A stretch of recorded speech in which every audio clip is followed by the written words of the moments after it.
Hey guys, this is Tim here at Colonial Gardens. We're here in our main sales house to talk about our winter greenhouse tomatoes.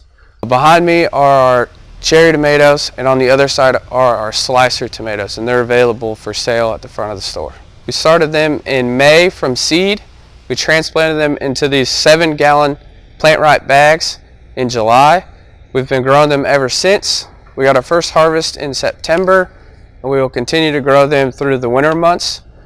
The bags consist of pine bark and a splash of compost, worm castings, and humic acid. We're training them on the lower and lean system. We're doing so to take advantage of the vertical space that a greenhouse has, so we can condense our planting population to be higher to increase our yields. So as you can see, these plants have been grown on for a while, and across the bottom it's hard to even tell where the plant starts. They're probably a good amount of 15 feet tall. However, our line is only about 8 foot tall. So they run across each other down at the bottom.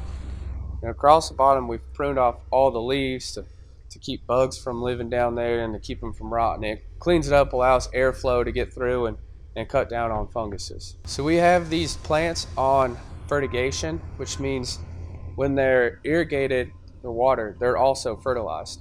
So we have that mixed up with water soluble nutrients, and throughout the day we have them on a timer so they're watered and the plants never get dry in the bags. So this is how the lower and lean works. This is usually a weekly process, sometimes twice a week. So what happens is these plants outgrow the bar and how high the string is that we have. So we'll just have one main stem and clip them up on the string. So we'll take this spool, unwind it, and lower the plant.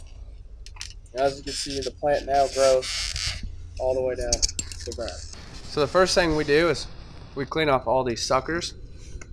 And in the field this isn't necessary, as your tomato will bush out, but this is a growing point, and it's much like the very top of the plant. And if we weren't to take these off, if we left them on, the plant would continue to grow new main stems and just branch out. Another thing we do in the greenhouse, without pollinators like bees and winds, we have what's called a veg. So it just shakes much like a bumblebee would, and we tap the flower clusters twice a week, and that allows for pollination. Tomatoes, each flower is perfect, so it can pollinate itself and create a fruit, which we then harvest. So we'll go through to the house and just tap on all the clusters, and that's all it takes to pollinate the flowers. Thanks for watching. If you have any other questions or would like to try our tomatoes, come on out to Colonial Gardens. Make sure you like us on Facebook and follow us on Instagram.